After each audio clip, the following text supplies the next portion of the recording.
कोई भी असर नहीं पड़ता था। मौतें 1977 से हो रही थी, हो सकता उससे पहले भी हो रही हो, लेकिन कोई उसकी चर्चा नहीं करता था। और उपचार केवल गोरखपुर में एकमात्र जो गवर्नमेंट मेडिकल कॉलेज था वहां होता था। वहां पर भी व्यापक और दुर्व्यवस्था थी। 1998 में जब मैं पहली बार सांसद बना तो मुझे जानकारी मिली कि यहां पर काफी बच्चे भर्ती हैं और उपचार की कोई व्यवस्था नहीं है। जब मैं वहां मेडिकल कॉलेज में गया तो मेडिकल कॉलेज के प्रिंसिपल ने पहले तो मुझे जाने से रोका।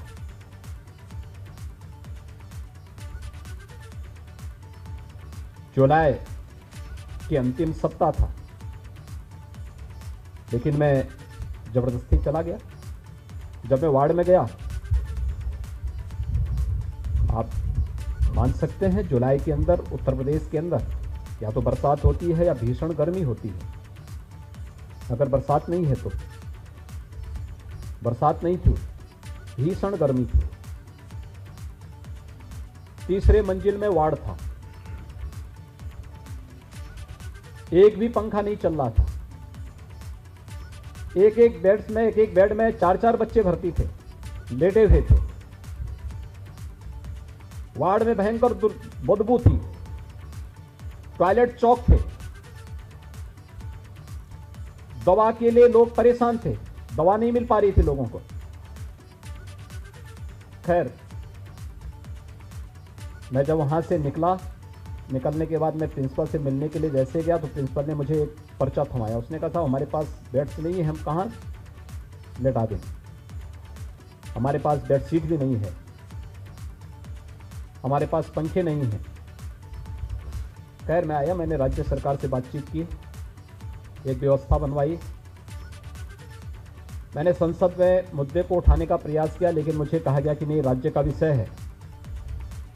फिर मैंने जानने का प्रयास किया कि ये बीमारी केवल उत्तर प्रदेश में ही है क्या, लेकिन मैंने देखा नहीं, इससे पहले तो तमिलनाडु में आ चुकी है, आंध्र प्रदेश, उड़ीसा, असम, इन सब राज्यों में भी बीमारी थोड़ा थोड़ा है। तो मैंने इसी को मुद्दा बनाया। मैंने कहा जो बीमारी 5 राज्यों में हो उसको आप अकेले एक राज्य का और राज्य का विषय कैसे मान सकते हैं। तो मुझे स्पीकर ने कहा कि 2 मिनट का मौका देंगे। मैंने कहा 2 ही मिनट सही, एक बार मौका तो दीजिए। और जब मैंने संसद में पहली बार इस मुद्दे को उठाया तो जब मैं बीमारी के लक्षण के बारे में बोलने लग गया तो मेरे साथ समर्थन में कई सांसद खड़े हो गए। और उसके बाद तो संसद का ऐसा मुद्दा बना कि जब भी देश के अंदर 1999 से लेकर 2017 तक जब भी कोई वेक्टर बॉर्न डिजीज होती थी देश के अंदर, कहीं पर कोई फ्लू आता था, तो स्वास्थ्य मंत्री भी और संबंधित राज्यों के सांसद भी मुझसे पूछते थे कि कैसे हम इस मुद्दे को उठा लें। लेकिन 1998 से लेकर के 2017 तक मौत का सिलसिला चलता रहा। 2017 में जब मुझे ही प्रदेश की कमान दी गई तो मैंने आने के तत्काल बाद यहाँ पे अंतर विभागीय एक कमेटी गठित की।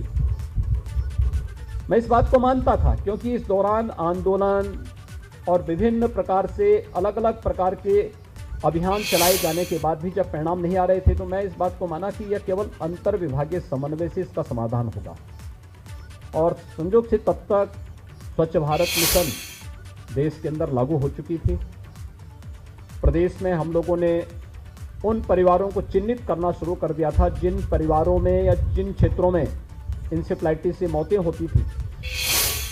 हमने एक अभियान के रूप में उन परिवारों को टॉयलेट उपलब्ध कराना, शुद्ध पेयजल की व्यवस्था उपलब्ध करवाना, स्वच्छता सैनिटाइजेशन के लिए बेसिक शिक्षा, माध्यमिक शिक्षा में विशेष रूप से अवेयरनेस के कार्यक्रम को आगे बढ़ाने और लगभग 8 विभागों को मिलाकर के एक स्वास्थ्य विभाग को नोडल विभाग बना करके जब हमने अभियान प्रारंभ किया मात्र 3 वर्ष में मौत के आंकड़ों को 95% नियंत्रित करने में हमें सफलता प्राप्त हुई। अंतर विभागीय समन्वय के माध्यम से हम यह एक परिणाम दे सकते हैं और उसकी ताकत को हमें समझना होगा।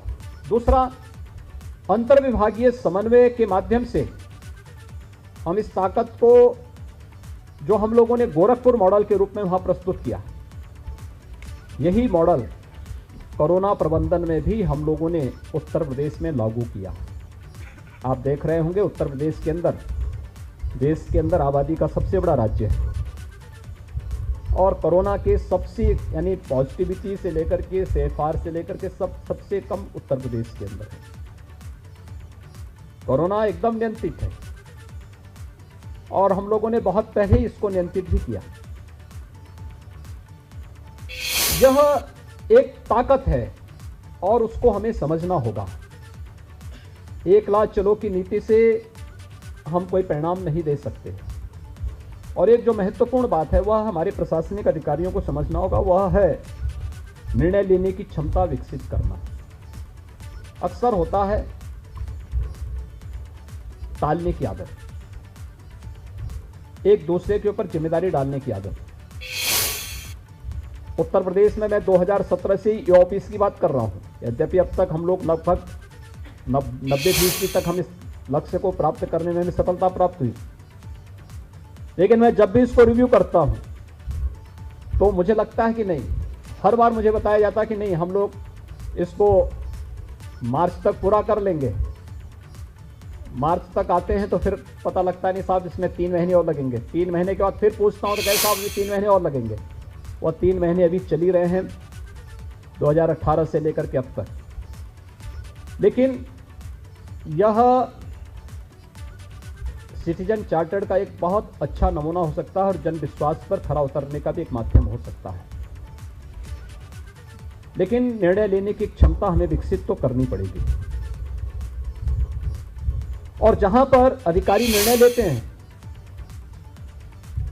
प्रशासनिक अधिकारी जहां पर निर्णय लेते हैं, वहां पर उसके बेहतर परिणाम भी सामने आते हैं